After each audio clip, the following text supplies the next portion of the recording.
born on September 24th, 1896 in St. Paul, Minnesota. You had always dreamed of finding great success, and throughout school you worked hard to make yourself popular, writing successful stories and getting elected to prestigious clubs. While studying at Princeton, you met and subsequently fell in love with a rich socialite named Ginevra King. Unfortunately, you realized you could never be with Ginevra due to your difference in social class. Disheartened, you joined the U.S. Army, hoping to achieve fame as a war hero. Though you did not achieve prominence because of the war, you did meet your future wife, Zelda Sayre, while stationed near Montgomery, Alabama. You worked hard to impress her. Though your new family was initially prosperous, things quickly went downhill. You developed a drinking problem, and Zelda suffered from a mental breakdown, leading to her institutionalization. Luckily, despite your many hardships, your family managed to stay together. Many of your characters reflect actual people in your life. Gatsby and Nick represent your two opposing views of the American dream, your desire for fame and your dislike of materialism and the shallowness of the rich. This is reflected in your upbringing. You believed that you had an esteemed tradition to uphold, especially because you were a descendant of Francis Scott Key, but you also knew that your position in society was less than prestigious. Gatsby in particular represents how you had always striven for the fame and fortune of upper classes, and yet never been able to achieve it, making you bitter. The events of your life are also reflected in The Great Gatsby. Both yourself and Gatsby sought recognition while serving in the Army during World War I. Similarly, both of you met your respective love interests there. Gatsby fell in love with Daisy, while you fell in love with Zelda. In this way, Daisy can be seen as a representation of Zelda. The line, "That's the best thing a girl can be in this world, a beautiful little fool," was actually spoken by Zelda.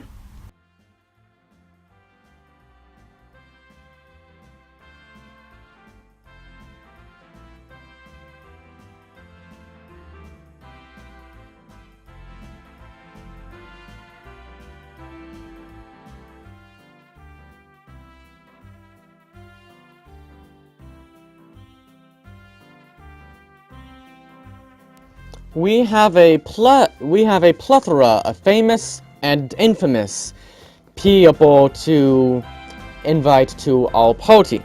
This party is not just for any common folk to attend.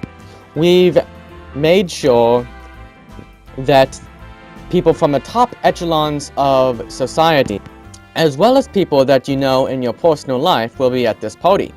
For example, Ernest Hemingway will be here. He is he's an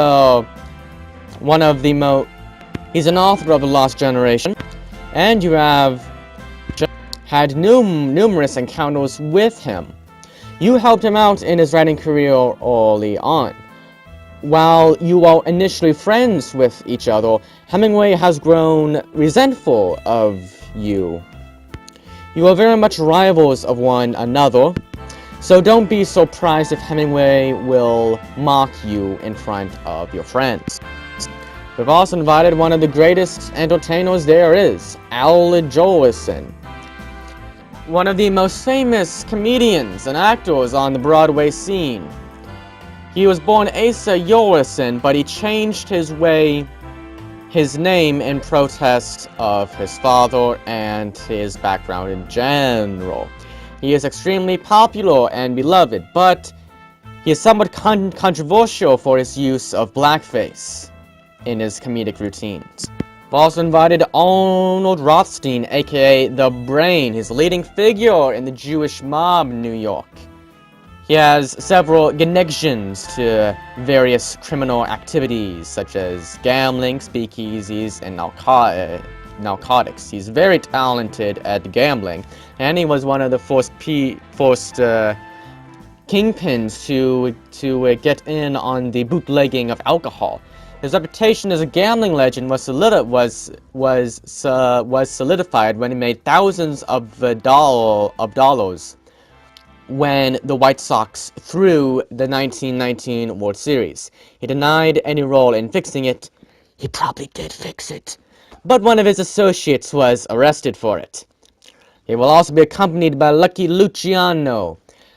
He has quickly risen in the ranks of the mafia ever since he immigrated from Italy. From a poor background, it is rumored that he has made millions off of bootlegging alcohol, along with Rothstein. We've also invited several famous athletes. Babe Ruth will be there, possibly the most legendary home run champion to ever swing at bat. He is adored by thousands of fans. So we need to be sure that we have plenty of his beloved cigars for him. So you might want there to be a smoking room if you don't want cigar smoke all over the house. We also invited his friend Jack Dempsey. He has been the world heavyweight boxing champion since 1919. Although he is not as popular as Babe Ruth, he is still a very famous athlete. Also invited Douglas Fairbanks and Mary Pickford, the golden couple of Hollywood.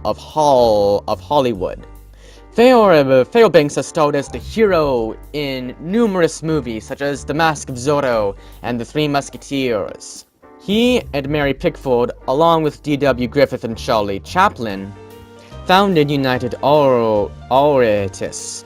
They caused scandal back in 1920 when Douglas divorced his wife and Mary divorced her husband so that they could marry one another. And yet, their fans adored them, and they become the golden couple of Hollywood. They've hosted numerous parties at their house known as Pick Fair in California, so they're very well experienced at these parties. Geneva King, she is a woman from your past. Way back in 1917, you had a relationship with each other.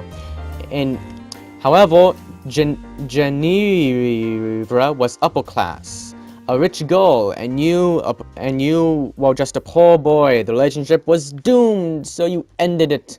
And the next year, she got married to another man, William Mitchell.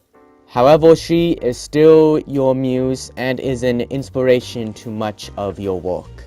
Last but not least, your wife will be there, Zelda Sayer Fitzgerald. She is the quintessential flapper, so as far as social conventions go, she will not regard any of them. Expect her to do a lot of dancing, some rowdy behavior, but I'm sure you won't be embarrassed in the least by any of them.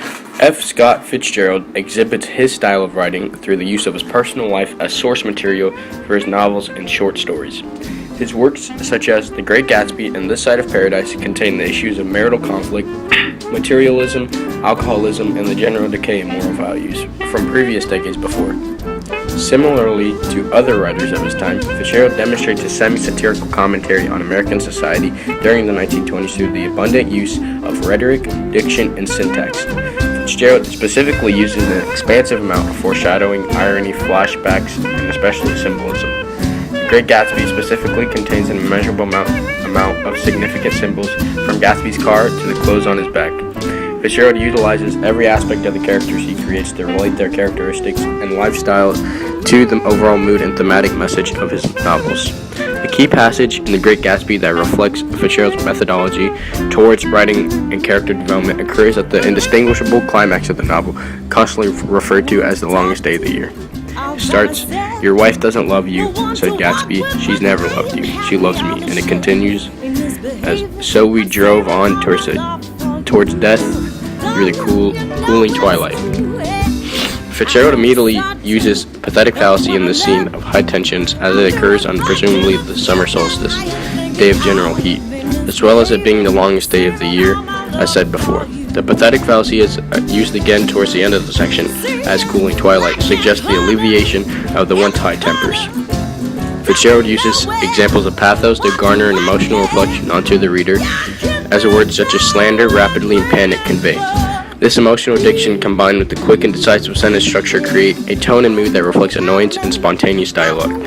Fitzgerald creates the scene in hopes of keeping the reader on edge and utterly hindered from what occurrence of dialogue and actions by the main characters will take place soon after. Fitzgerald's use of rhetoric and character development serves to be one of his many strong suits, as his creative writing style has prompted him to be one of the most influential and exalted writers in America's distinct literary history. Mr. Fitzgerald, during the 1920s, your parties are an important social scene. It is a place for people to see and be seen. A major aspect of the social impact of your parties is the influence of fashion trends.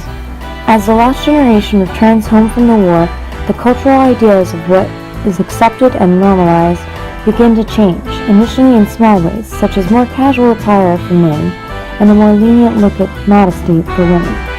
But by the late 1920s, almost everyone will be enjoying the fashion the decade has to offer. In the more conservative rural country, these new styles will not yet be fully realized. But with the aid of mass media and the increased urbanization of the time, even this will not last for long.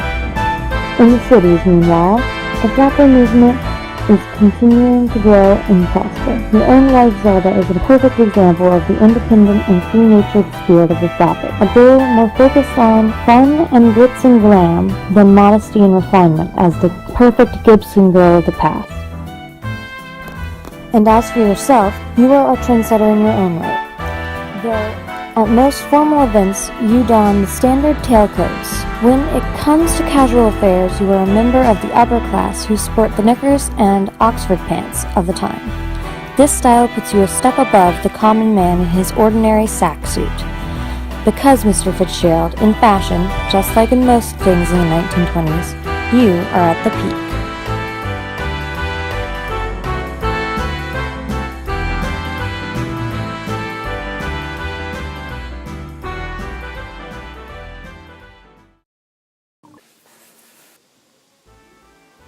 New York in the 1920s was full of huge parties filled with rich people who didn't know each other, having a great time.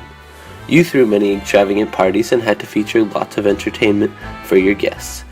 Your most popular entertainment was the music you provided for guests to dance to.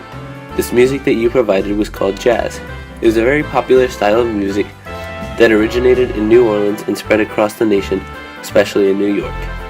Jazz consisted of musicians playing instruments like the trumpet, saxophone, trombone, and this music sometimes included an orchestra and vocalists. You would hire famous jazz musicians to play at your parties, allowing everyone to participate in their favorite dances. Your most famous entertainment was the variety of big-name jazz musicians you hired to play your parties. Since you hired such famous musicians, everyone knew their songs and could enjoy them, attracting more people to your parties. Your parties would feature artists such as Willie the Lion Smith, whose biggest hit was called Echoes of Spring, Louis Armstrong, who performed Ain't Misbehavin', and Duke Ellington, who played Black and Tan Fantasy. Your guests would enjoy the jazz music provided by performing the popular dances of your time. The popular dances they performed included the Charleston, the most popular dance of the time, which was danced to a combination of jazz and ragtime music and consisted of women called flappers flapping their arms and walking in a bird-like manner. The shimmy, which consisted of people standing still and alternating their shoulders back and forth as jazz was played, and the foxtrot, which was danced to vocal big band music and consisted of long, continuous flowing motions across the dance floor. The Charleston was danced to songs similar to The Charleston by James P. Johnson, and the shimmy was danced to songs like Shimmy Shawabble by Spencer Williams. The Charleston was performed, if solo, at high-tempo, hot jazz and contained high-energy, improvisational dance moves. It takes regularly choreographed dance moves and combines them with creative improvisation to make the most popular form of the Charleston. If danced with a partner, the couple dances in a closed position. The leader touches the left foot back in the first two steps, as the follower mirrors them on the next two steps. Both bring their back to standing. Next two steps, the leader touches their right foot in front as the follower touches their left back. And finally, on the last two steps, both partners move their feet back to standing position. The shimmy is performed to up-tempo jazz and could be rhythmic or arrhythmic. The movement could be all throughout the body or local to areas such as the hips, shoulder, or chest. The shimmy is also considered a belly dance. Finally, the foxtrot used the rhythm slow, 2 counts, slow, 2 counts, quick, 1 count, quick, 1 count. Performers may move forward and back, alternate quarter turns, or right and left. All of these moves were extremely popular and helped attract more guests to your party. Your love for these extravagant parties is shown in your books. In The Great Gatsby, the character Gatsby threw parties just like the ones described, and the partygoers always had a blast. When you didn't have artists playing live, you had to provide the guests with other forms of entertainment to keep your parties happy. You had numerous other ways to do this, and some even attracted more guests. You would provide alcohol to the guests, even though it was illegal at the time, and you would introduce new music using new machines of mass media like the radio, records, and films. These new machines would wow your guests because they were new inventions, never done before, and this made your parties very popular. New guests would be attracted to come to your parties just to enjoy viewing brand new, amazing devices that were never seen before.